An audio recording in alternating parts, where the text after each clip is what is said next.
Hello everyone. Hello. I'm audible, beta. Okay, so let's get started. Assalamu alaikum everyone. This is episode number 12 and season number 3rd, class 9th biology. And जो new syllabus है ये उसके according topic रहेगा और आज हम एक long question discuss करेंगे और वो जो लॉन्ग क्वेश्चन है वो हमारे पास होगा प्लास्टिड्स। अब प्लास्टिड्स में किस तरह के कॉन्सेप्चुअल क्वेश्चंस एनालिटिकल अप्रोच को यूज करते हुए जो क्वेश्चंस हैं वो हमारे एनुअल एग्जाम में बोर्ड हमसे फ्रेम करके पूछेगा, तो उन तमाम चीज़ों को हम इसमें कवर करेंगे। मैं आपको बताता चाहूँ, ये कोर्स जो है ये बिल्कुल इस तरह का डिसिप्लिन इस बार नहीं दिया गया आपको जो नया सिलेबस है कि आप थ्योरेटिकली उसको याद करें और अप्लाई करके आ जाएं। That is not possible. जब तक आप किसी भी चीज को प्रॉपरली अंडरस्टैंड नहीं करेंगे तब तक बेटा आप इसको क्लियर नहीं कर सकते। ठीक है, अभी आप देख पा रहे हो हमने एक माइक जो है वो चेंज किया है। It's a new experiment for all you guys, because last time जो था वो सिर्फ वीडियो चैट यूज कर सकते हैं। अभी कोई क्वेश्चन होगा तो ऑडियो में आप लोग पूछ सकते हैं, तो वो डेफिनेटली तो अभी मेरे को सुन जाएगा। समझ में आ गई बात सब लोगों को? चलिए शुरू करते हैं, देखते हैं कौन कौन से क्वेश्चंस यहाँ से फ्रेम हो सकते हैं। अब बाकी जो स्टूडेंट्स हैं मैं आपको बता दूं कि नोट्स आपने खुद यहाँ पे प्रिपेयर करने हैं। अगर मान के चलिए कि आप लोग नोट्स जो है वो प्रिपेयर नहीं करते, यानी कि कुछ बच्चे होते हैं कि सर नहीं करने आपको दे दीजिए, प्रोवाइड कर दीजिए, तो प्रोवाइड कर दिए जाएंगे, कोई दिक्कत वाली बात नहीं है। आप इसी वीडियो लेक्चर के डिस्क्रिप्शन में जाओगे तो इसी लेक्चर के डिस्क्रिप्शन में इसी लेक्चर के नोट्स भी मिल जाएंगे आपको, साथ में प्रैक्टिस एमसीक्यूज भी मिलेंगे इस टॉपिक के साथ में। व्हाट्सएप के चैनल का लिंक भी मिलेगा, ज्वाइन करना तो कर लीजिए। जितने भी अपडेट्स होंगी, गेस्ट पेपर्स होंगे या फिर मॉक एग्जाम्स होंगे, वो सारे के सारे के जितने भी अपडेट्स हैं वो सारे के सारे हम यहाँ पर शेयर कर देंगे। आपको बाकी लेक्चर्स की अगर सब्सक्रिप्शन चाहिए मेरे की, तो आपको इस नंबर के ऊपर कांटेक्ट करना पड़ेगा, सब्सक्रिप्शन लेना पड़ेगी। 0302776296 ये नंबर है, राब्ते के लिए ओपन सोर्स रहेगा। समझ में आ गई बात? या फिर अगर लाइव क्लास ज्वाइन करना चाहते हो, टीम के साथ आना चाहते हो, तो डेफिनेटली यही वाली आप नंबर के ऊपर कांटेक्ट कर सकते हैं। चलिए शुरू करते हैं। मैंने आपको बताया था कि एक सेल के अंदर जो है वो 3 डबल मेम्ब्रेन बाउंड ऑर्गेनेल्स होती हैं। उनमें से एक था न्यूक्लियस, जो मैं पढ़ा चुका हूं आपको डिटेल के अंदर, कैरियोलॉजी जब मैंने आपको पढ़ाई। दूसरा जो था वो मैंने आपको प्रीवियसली पढ़ा दिया, जिसका नाम था माइटोकॉन्ड्रियन, या फिर हम इसको लिखते हैं प्लूरल माइटोकॉन्ड्रिया। और थर्ड जो है वो हमारे पास कौन सा होता है, दैट इज द, वो आपने कहना है प्लास्टिड्स। वो क्या होते हैं? प्लास्टिड्स, या फिर इसमें स्पेशली तौर पर जब हम बात करते हैं तो हम लोग कहते हैं दैट इज द क्लोरोप्लास्ट। तो ये 3 ऑर्गेनेल्स जो होती हैं ये सेल के अंदर क्या होती हैं? डबल मेम्ब्रेन बाउंड होती हैं। अब आपके जहन में क्वेश्चन आना चाहिए, क्या ये तीनों ऑर्गेनेल्स जो हैं ये दोनों तरह के सेल्स में पाई जाती हैं, तमाम तरह के सेल्स में पाई जाती हैं? क्योंकि अगर आपको याद हो तो मैंने आपको जो सीजन 2 पढ़ाया था उसमें मैंने आपको डोमेन सिस्टम पढ़ाया था, और मैंने उसके बाद आपको जब क्लासिफिकेशन करवाई थी तो हमने वहां पे समझा था कि सेल जो होता है वो किंगडम प्लांटाई भी था, किंगडम एनिमेलिया भी था, और डोमेन यूकैरिया भी थी, और आपके पास जो डोमेन थी वो बैक्टीरिया भी थी। अब वहां से हमें यह समझ में आता है कि अगर हम प्लास्टिड्स की बात करते हैं ना, तो प्लास्टिड्स के बारे में पहला पॉइंट आपने ये याद रखना है कि ये एक ऐसी डबल मेम्ब्रेन बाउंड ऑर्गेनेली होगी जो सिर्फ और सिर्फ किसमें पाई जाएगी? जो प्लांट्स के अंदर पाई जाएगी। किसमें पाई जाएगी? प्लांट्स के अंदर पाई जाएगी। अगर ये सिर्फ बेटा प्लांट्स में पाई जाती है तो क्या एनिमल्स में नहीं होती? इसका मतलब तो ये हुआ कि एनिमल्स के अंदर जो डबल मेम्ब्रेन बाउंड ऑर्गेनेल्स होती हैं वो फिर कितनी होती हैं? डेफिनेटली वो कितनी होगी? 2 होंगी। और इसी तरह से अगर हम याद रखें कि एनिमल के अंदर सबसे बड़ी जो ऑर्गेनेली होती है उसका नाम क्या होता है? तो उसका नाम होता है न्यूक्लियस। वहीं भी अगर हम प्लांट सेल के सबसे बड़ी ऑर्गेनेली का नाम पूछिए आपसे, तो आपने कहना है कि सर वो न्यूक्लियस नहीं है, उसका नाम क्या होता है? उसका नाम होता है वैक्यूल। ये छोटे छोटे पॉइंट्स हैं, ये लिखते चले जाओ। इन तमाम जब ये ऑर्गेनेलीज खत्म हो जाएंगी, जैसा कि इससे अगला टॉपिक जो होगा वो डेफिनेटली आपका जो एपिसोड होगा वो वैक्यूल के ऊपर होगा, फिर देन डेफिनेटली हम फर्दर मूव करेंगे। उसके बाद मैं एक क्विज सेशन रखूंगा जिसके अंदर आपने इन तमाम एमसीक्यूज के आंसर्स करने हैं। समझा के बाद? तो आपने ये बात याद रखनी है कि वैक्यूल जो है वो कहां पर मैंने प्लेस किया। मैंने कहा it is the largest organelle in the plant. Plant के अंदर हमने इसको बड़ी ऑर्गेनेली का दर्जा दे दिया। अच्छा जी, अब अगर हम यहाँ पर मजीद इसको देखें प्लास्टिड्स को, तो प्लास्टिड्स जो है इसको आपने डिफाइन कैसे करना है? आपने कहना है कि it is the double membrane bound organelle, double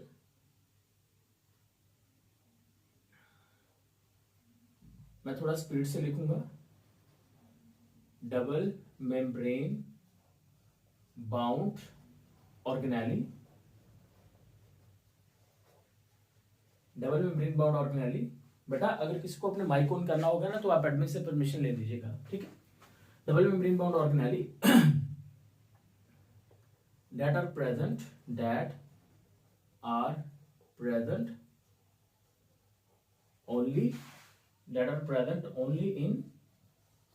only in plant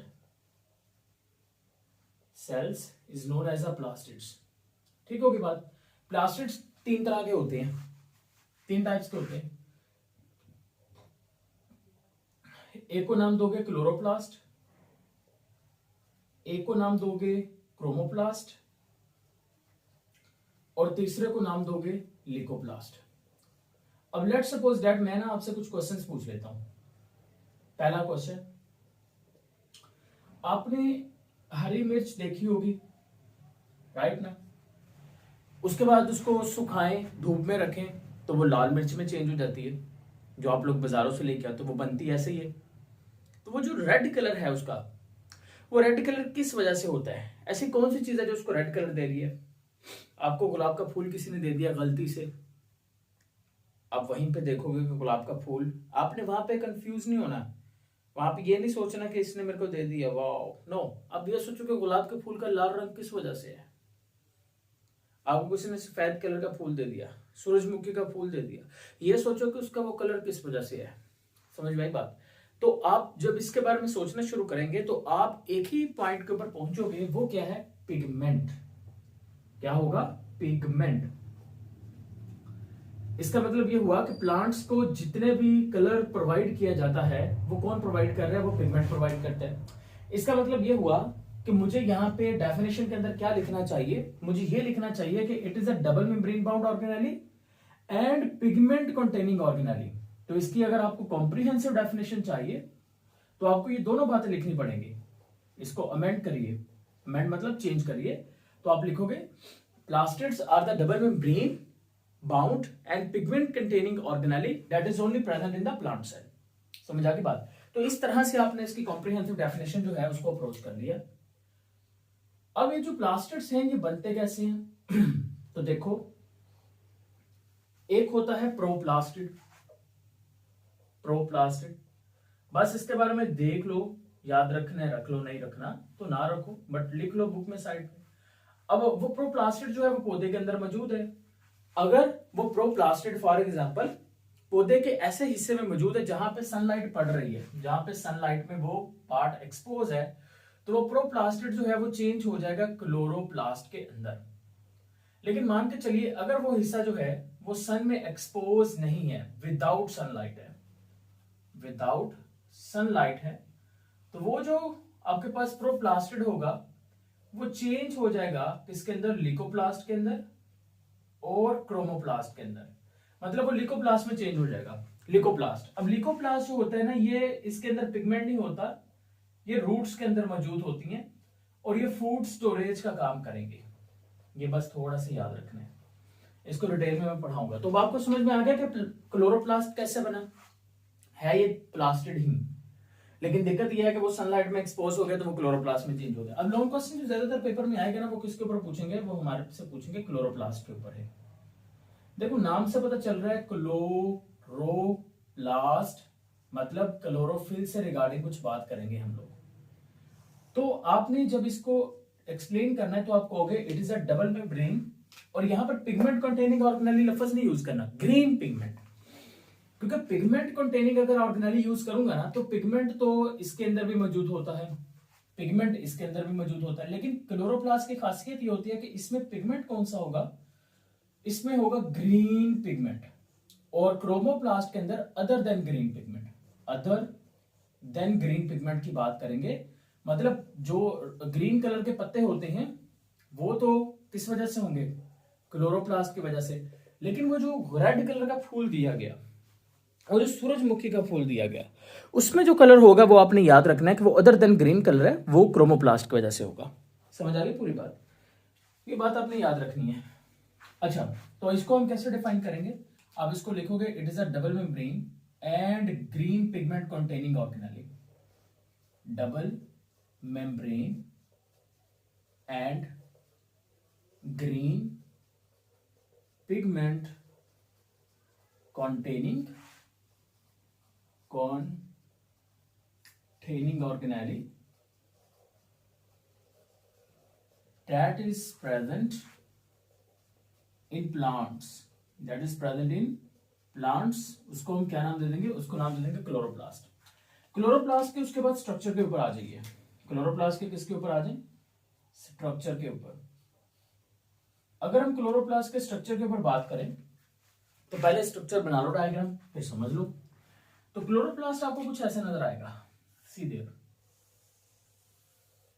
ये आगे इसकी पहली मेम्ब्रेन, और मतलब ये पहली मेम्ब्रेन ही है, इसको दो ये दोहरी मेम्ब्रेन मत समझ लेना कि ये पता नहीं दोहरी दिखा रहे हैं, ये बस आपको थोड़ा सा वो क्रेडिबिलिटी बढ़ाने के लिए ना, तो आपको इस तरह से बच्चा दिखाया जा रहा है। ये इसके आगे बाहर वाली मेम्ब्रेन, ठीक है। इसके अंदर वाली मेम्ब्रेन जो होगी ना वो ऐसे थैलीनुमा स्ट्रक्चर बनाएगी। वो जो थैलीनुमा स्ट्रक्चर होगी ना उसको नाम दिया जाएगा थैलाक्वाइड का। अब ये जो थैलाक्वाइड बहुत सारे इकट्ठे हो गए ना, तो मैं कहूंगा थैलाक्वाइड का लग गया ढेर। थैलाक्वाइड जब पाइल अप हो जाते हैं, ढेर की फॉर्म के अंदर हो जाते हैं, उसको नाम दिया जाता है ग्रेना का। तो ये देखो, ये आपके पास क्या जा रहे हैं, ये ग्रेना आते जा रहे हैं।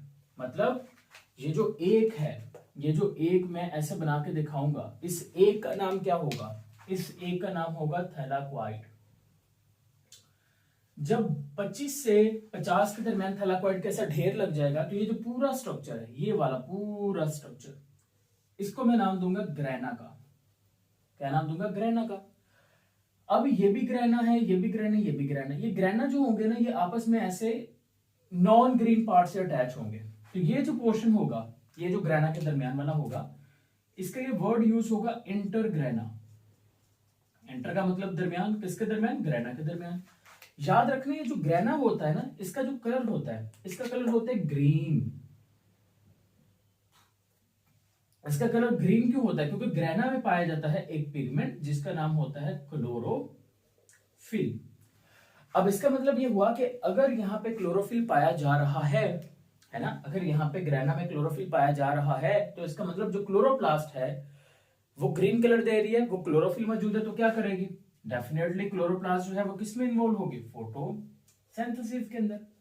फोटोसिंथेसिस की अगर हम बात करें तो फोटोसिंथेसिस में क्या होता है कि कार्बन डाइऑक्साइड जो है वो वाटर के मॉलिक्यूल के साथ मिलता है, जिसके नतीजे में C6H12O6 बन जाता है, और साथ में ऑक्सीजन जो है वो क्या होती है, वो रिलीज होती है। अब ये जो कार्बन डाइऑक्साइड वाटर वगैरह मिला है, तो ये आपने याद रखना है 6CO2 12H2O, और साथ में 6O2 एंड 6H2O, ये चीजें रिलीज होती हैं। अब यहाँ पे देखो कि जब फोटोसिंथेसिस की इक्वेशन मैंने लिखी, तो ऑक्सीजन जो गैस है वो क्या हो रही है, वो रिलीज हो रही है। इसका मतलब क्या हुआ, इसका मतलब ये हुआ कि क्या मैं यहाँ पे ये लिख सकता हूँ कि क्लोरोप्लास्ट जो है वो एक्चुअल में, क्या ये मैं पॉइंट यहाँ पे हाईलाइट करूं कि it is a oxygen releasing organelle. तो अगर आपसे कभी पेपर में पूछ लिया जाए कि ऑक्सीजन रिलीजिंग ऑर्गेनेली कौन सी होती है, तो आपने याद रखना है कि वो क्लोरोप्लास्ट होगी। क्यों होगी, क्योंकि मैंने आपको रीजन बताई है, वो ऑक्सीजन रिलीज करती है। इसी तरह से अगर मैं इसका एक और निक नाम लिखूं, तो मैं ये लिख सकता हूं कि it is a kitchen of cell. Kitchen of cell, मैं इसको किचन ऑफ सेल क्यों कह रहा हूं, क्योंकि ये देखो, ये खुराक तैयार करके दे रही है, ये फूड, ये जो ग्लूकोज है, ये फूड, ये कौन तैयार करके दे रहा है, ये खुराक आपको ये तैयार करके दे रही है। तो यहाँ पर आपने हेडिंग्स अलग से बना लीजिएगा। इसकी किस चीज की डायग्राम की, देखो सिंपल से डायग्राम है, इसके अंदर एक फ्लूइड मीडियम मौजूद होता है, उस फ्लूइड मीडियम का नाम क्या मैट्रिक्स होगा, तो मैं कहूंगा नहीं, उस फ्लूइड मीडियम का एक और नाम होगा, उसको आप नाम दोगे स्ट्रोमा का। ये जो स्ट्रोमा होगा, इसके अंदर डीएनए भी मौजूद होगा और इसके अंदर आरएनए भी मौजूद होगा। तो ये बात आपने याद रखनी है कि डीएनए और आरएनए एक और जगह पे पढ़ाया था मैंने, शायद मैंने उस वक्त नहीं बता पाया आपको, वो स्किप हो गया पॉइंट, मतलब रिकॉर्ड नहीं हुआ, बाकी बच्चों को बताया था मैंने। तो वो आपने याद रखना है कि डीएनए और आरएनए जो होता है ये माइटोकॉन्ड्रिया में भी होता है, लेकिन माइटोकॉन्ड्रिया में जो फ्लूइड मीडियम है उसका नाम स्ट्रोमा नहीं है, उस फ्लूइड मीडियम का नाम क्या होता है, मैट्रिक्स होता है। तो ये दोनों में फर्क होता है कि माइटोकॉन्ड्रिया में फ्लूइड मीडियम का नाम मैट्रिक्स है, और इधर फ्लूइड मीडियम का नाम क्या होता है, इधर फ्लूइड मीडियम का नाम होता है स्ट्रोमा। यहां तक सब लोग थम्स अप भेजो। हाँ जी बेटा बीच में रिकॉर्डिंग जो थी वो स्टॉप हो गई थी, ठीक है। तो अभी हम वापस चलते हैं डाउट्स क्लियर हो चुके हैं आपके बेटा। तो अभी हम देखते हैं बेटा इसके स्ट्रक्चर के बारे में। देखिए स्ट्रक्चर मैंने आपको समझा तो दिया, आप उसके डेफिनेशंस वगैरह कुछ लिख लीजिए। फिर मैं देखता हूँ कि जस्टिफिकेशन के कौन से क्वेश्चन हमारे पेपर में आ सकते हैं। नंबर 1 वो आपसे पूछ सकता है कि बताओ भाई व्हाट इज थैलाक्वाइड, पहली डेफिनेशन इसकी पूछी जा सकती है। जब आपने स्ट्रक्चर लिखनी है ना तो आपने ये तमाम पॉइंट जरूर लिखने हैं। थैलाक्वाइड के बाद दूसरा आप लिख सकते हो ग्रैना के बारे में, तीसरा आप लिख सकते हो इंटरग्रैना के बारे में, इंटरग्रैना के बारे में, चौथा आप लिख सकते हो स्ट्रोमा के बारे में। तो ये वो तमाम पॉइंट्स हैं जो आपने इस तरह से याद रखने। तो चलिए शुरू करते हैं थैलाक्वाइड से। तो मैंने बोला कि इसकी जो इनर मेम्ब्रेन है वो क्या बनाती है, वो सैक लाइक स्ट्रक्चर बनाती है। तो मैं यहाँ पे क्या लिखूंगा, मैं लिखूंगा inner membrane form sac like structure. वो जो सैक लाइक स्ट्रक्चर होगी उसको क्या नाम देंगे, उसको थैलाक्वाइड का नाम देंगे। उसके बाद pile of thylakoid, pile of thylakoid, thylakoid का जो ढेर होगा उसको क्या नाम देंगे, grana. Non green part between grana, non green part between grana, between grana उसको क्या नाम देंगे, intergrana. Fluid medium of the, fluid medium of the chloroplast उसको क्या नाम देंगे, उसको आपने नाम देना है स्ट्रोमा। ठीक होगी बात। तो इस तरह से आपने ये चीजें जो है वो कंप्लीट करनी है। क्लोरोफिल के अंदर जो सेंट्रल एटम होता है वो आपने याद रखना है, वो क्या होता है, मैग्नीशियम का होता है। इसके ऊपर एंड वाले जो सीजन्स होंगे वहां पे जाके एमसीक्यूज बनना है, तो इसलिए आप लोग अभी इसको नोटिस कर लीजिए, नोट कर लीजिए। ओके, अब ये क्लोरोप्लास्ट जो है वो यहां तक आपका कंप्लीट हो गया।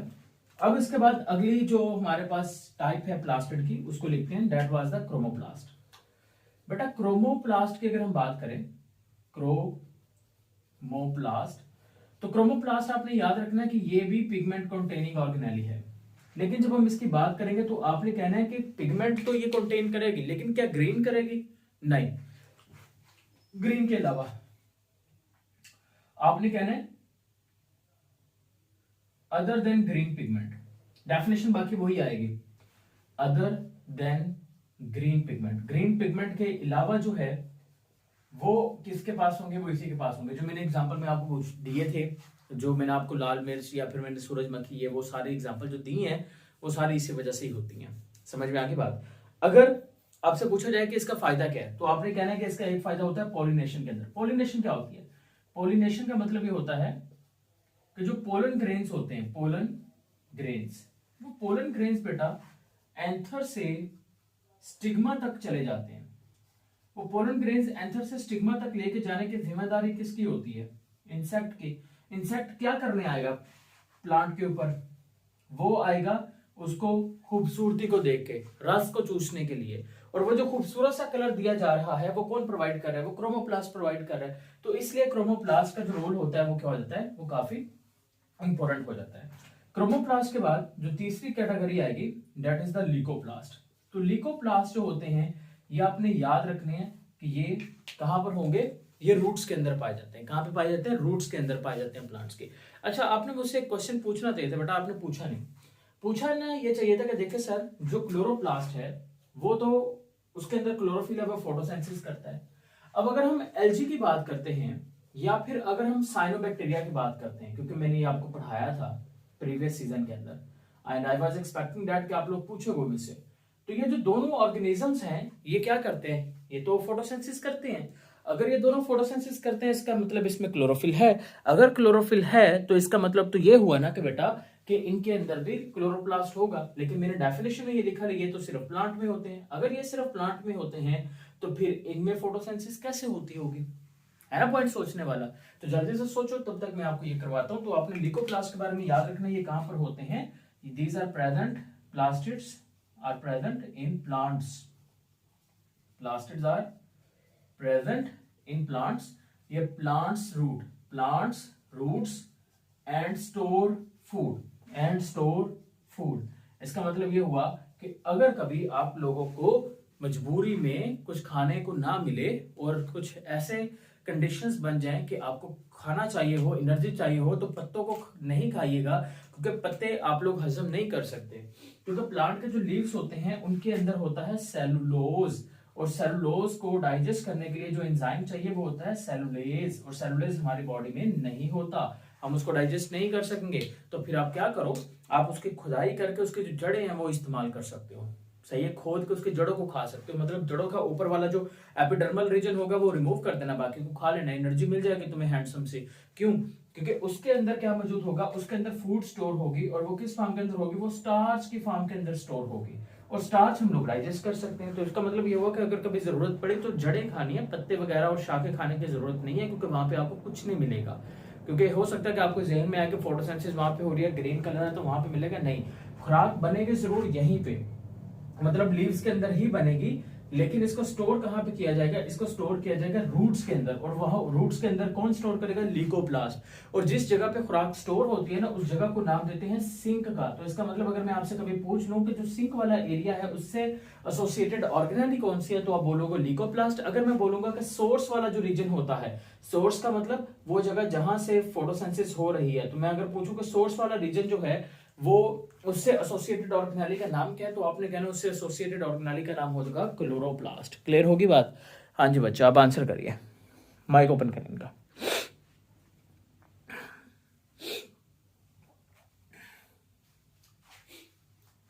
नहीं बेटा, ऐसा नहीं है कि क्लोरोप्लास्ट की तरह की उसके अंदर कोई ऑर्गेनेली मौजूद होगी जिसकी वजह से वैसा है, नहीं बेटा ऐसा नहीं है। मैं आपको बताता हूँ, देखिए उनमें पता क्या होता है, साइनोबैक्टीरिया और अगर हम एल्जी की बात करते हैं ना, इनके अंदर ये जो ऑर्गेनेली है ना, ये ऑर्गेनेली तो होती नहीं है प्लास्टिक टाइप की, लेकिन इनके अंदर क्या होता है कि इनके जो क्लोरोफिल होता है ना, जैसे बैक्टीरिया की बात कर लो, साइनोबैक्टीरिया की अगर बात कर ले, तो इनका जो क्लोरोफिल होता है ना, वो एक्चुअल में होता है कहां पर, साइटोप्लाज्म के अंदर। समझ में आ गया बात? ये तो सेल के अंदर ऑर्गेनेली है, मतलब एक सेल अगर बना के दो तो सेल के अंदर ये ऑर्गेनेली है, और उसकी जो ऑर्गेनेली होती है ना वो होती नहीं है, उसका जो साइटोप्लाज्म होता है ना उसी के अंदर उसका क्लोरोफिल होता है। क्योंकि जो प्लांट है उसका क्लोरोफिल साइटोप्लाज्म में नहीं है, उसका क्लोरोफिल क्लोरोप्लास्ट में है, उसका क्लोरोफिल साइटोप्लाज्म के अंदर होता है। तो ये आपने फर्क याद रखना है कि किसका कहां पर होता है, तो इस वजह से इस तरह से फोटोसिंथेसिस वहां पे हो जाती है। अगर मैं आपसे पूछूं, दुनिया में ये जो जानदार है, साइनोबैक्टीरिया है, एल्जी है, प्लांट है, क्या इन तमाम ऑर्गेनिजम्स का जो फोटोसिंथेटिक पिगमेंट होगा तो क्या वो कॉमन हो सकता है? जल्दी आंसर करो, क्या इन सब का फोटोसिंथेटिक पिगमेंट कॉमन हो सकता है?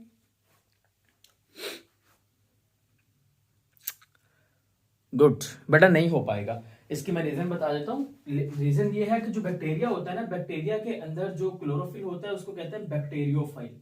क्या नाम देंगे? बैक्टीरियोफिल का नाम देते हैं। तो बैक्टीरियोफिल जो है वो सिर्फ बैक्टीरिया में है, बाकी किसी में नहीं है, इसी वजह से वो कॉमन हो ही नहीं पाएगा। समझ में आ गई बात?